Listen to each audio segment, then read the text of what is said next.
السلام علیکم ورحمۃ اللہ وبرکاتہ۔ سوشل میڈیا کے دوستوں کے لیے جو میں پیغام ریکارڈ کروانا چاہتا ہوں، خاص کر میرا پیغام آج تمام امت مسلمہ کے لیے اور لبیک والوں کے لیے۔ حافظ سعد حسین رضوی کے اوپر جب یہ سپریم کورٹ میں اورنگزیب فاروقی کے ساتھ پیش ہوئے تو ان پر صلح کلیت کے جو ہے اسٹمپے مارنا شروع ہو گئے لوگ۔ کون مارنا شروع ہو گئے؟ اپنے ہی لوگ۔ جناب جو ہے نا یہ صلح کلیت والے ہو گئے ہیں اور یہ ان کے ساتھ جو نا بد مذہبوں کے ساتھ مل گئے ہیں۔ اب یہ بابا رضوی کا مشن نہیں رہا، اب سعد حسین رضوی کا ٹریک الگ ہو چکا ہے۔ میں نے بہت پہلے آپ کو کہا تھا جس دن سعد حسین رضوی اپنے مقصد بابا جی کے مقصد سے ہٹ جاتا ہے اس کے خلاف سب سے پہلے میں ہی آواز اٹھاؤں گا۔ جناب مجھے یہ بتائیے، آپ ارسطو بنے پھرتے ہیں، پہلے یہی بتا دیجیے جو سپریم کورٹ میں پیش کیوں ہیں۔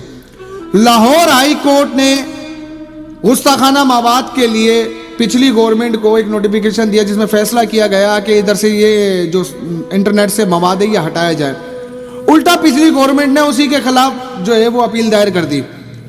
اب یہ لاسٹ تاریخ تھی، ان لوگوں نے، ان نوجوانوں نے، اس میں کوئی سعد رضوی نے کیس نہیں کیا ہوا تھا، یہ بھی بتا دوں، کیس کسی اور تحفظ ختم نبوت کے سپاہیوں نے کیا ہوا تھا، پر ان کو ان لوگوں نے آگے نومینیٹ کیا کہ آپ ہماری طرف سے آ کر پیش ہوں، جس پر سراج الحق کا نام تھا، اورنگزیب کا نام تھا، حافظ سعد حسین رضوی کا نام تھا۔ جناب صلح کلیت اب تب لگائیں جب حافظ سعد رضوی نے ان کے عقیدے کو صحیح تسلیم کر لیا، یا ان کے عقائد کے پیچھے چل دیا ہو، یا اس نے اس کو کسی مقصد کے تحت ان سے قدم نہ ملایا ہو۔ یہ تو کسی دوسرے شخص نے دعوت دی کہ آپ ہماری طرف سے مدعی بنے، جس پر حافظ سعد حسین رضوی جا کر پیش ہوئے۔ اور کس لیے پیش ہوئے؟ جناب سوشل میڈیا پر گستاخانہ مواد کی وجہ سے، کہ اگر وہ اس دن پیش نہ ہوتے تو وہ اپیل خارج ہو چکی ہوتی۔ لیکن کیا کریں جناب، ارطغرل غازی بھی دیکھ لیا، عثمان بھی دیکھ لیا، پتہ چل گیا کہ جب جب مسلمان کو ختم کرنا پڑا تو فتنوں کی صورت میں ختم کرنا پڑا، پروپیگنڈے کی صورت میں ختم کرنا پڑا۔ لیکن میرے مسلمان کبھی نہیں سمجھیں گے۔ اگر فارچونر گاڑی دکھا دی جائے تو جناب ایک مولوی کے بعد فارچونر کہاں سے آئی؟ آپ کو تب بھی سمجھ نہ آیا۔ اس کے بعد 18 سال 26 سال 25 سال کے لڑکے کی مور ضبط کر کے بولا گیا اتنی بڑی جماعت کو کیسے لیڈ کیا جائے گا؟ مقصد نہیں سمجھے۔ چند میرے ہی اپنے سنی ایسے ہیں جو چاہتے ہیں کہ اس سیٹ پر ہم آ جائیں کسی طرح، کیونکہ ان کی اپنی جماعت تو اس طرح بن نہیں پائی جو علامہ خادم حسین رضوی کی اس سچائی، اس نیک نیتی نے تحریک لبیک کو 3 سے 4 سالوں میں اتنا بلند و بالا مقام پر پہنچا دیا۔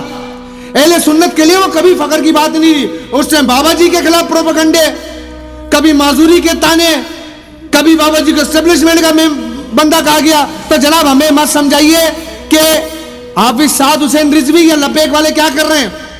تو میدان خالی ہے نا، آ جاؤ لڑنے کے لیے، ابھی ناموس رسالت کے لیے لڑو نا بابا آ کر۔ لیکن نہیں، ہم صرف تنقید کریں گے، ہم ادھر کیمرے پہ بیٹھ کے فتوے دیں گے کہ جناب آپ کا رد کس نے کرنا ہے۔ 26 سال کے لڑکے نے کیا کیا ہے؟ 2 دفعہ دھرنے تو دیے، پھر کبھی کہتے ہیں ہم سے مشورہ کر لیا جاتا تو اس طریقے سے لاشیں تھوڑی اٹھانی پڑتی۔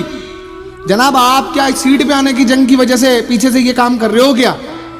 آپ یہ کہنے کی بجائے کہ ایک اچھے مقصد کے لیے اگر تمام جماعتیں ایک ساتھ کھڑی ہو جائیں کہ اس گستاخانہ مواد کو روکا جائے تو کیا غلط ہے؟ نہیں، آپ ہمیں دعوت دو، ہم اس پارٹی کے سربراہ بنیں گے، اس کے بعد ہم فیصلہ کریں گے 26 سال کے نوجوان کو سربراہ کیوں بنایا، امیر کیوں مقرر کیا۔ یہ مقصد صرف یہ کہنے کا ہے کہ بابا جی کے وقت پر بھی اہل سنت کے کئی لوگ آئے، بابا جی نے اس وقت بھی ان کو کہا کہ چلے جاؤ۔ اگر حضور کے دین کو تخت پہ لانے کے لیے آئے ہو تو بالکل آئیے، ہمارے ساتھ کھڑے ہوئیے، لیکن اگر سیٹوں کی لالچ میں آئے تو کیوں آئے ہو؟ میں نام لے کر بات نہیں کرنا چاہ رہا، لیکن بابا جی نے کہا اتنے سالوں سے تم لوگ کر رہے تھے نا، کیوں نہیں سیٹیں نکال پائے؟ 18 سال کے محمد بن قاسم تھے، سندھ فتح کر لیا، کبھی اس تانے سے گزارتا تو کبھی اس تانے سے گزارتا، کبھی صلح کلیت کے جو ہے اسٹمپ پہ لگا رہے ہوتے، جناب یہ بد مذہبوں کے ساتھ مل گئے۔ ارے بد مذہب کے ساتھ تو تب ملے نا کہ جب ان کے عقائد کو مان لیا جائے۔ اب اس جگہ پر اگر کوئی تمام مسلک کے لوگ بھی ایک پلیٹ فارم پہ کھڑے ہو جائیں کہ گستاخانہ مواد کو روکا جائے تو کیا برا اس کے اندر، لیکن نہیں، ہم تو جو ہے وہ پروپیگنڈے کا حصہ بنیں گے۔ او بھائی آپ سے کچھ ہوتا نہیں ہے، دوسروں کو کچھ کرنے دیتے نہیں ہو، مسئلہ یہ کہ بیٹھ کے تنقید ہی کرنی ہے آپ لوگوں نے تو۔ لیکن خیر میرا پیغام لبیک والوں کے لیے، اپنی صفوں کو مضبوطی سے اس کے اندر کھڑے رہو۔ فتنوں کا دور ہے، فتنے ہر طرف سے سر اٹھائیں گے، اپنوں میں بھی اٹھائیں گے، پرایوں میں بھی اٹھائیں گے، ان سے ہونا خود سے کچھ بھی نہیں ہے۔ ان کو بولو نا میدان خالی، بابا جی چلے گئے تو نکلو نا،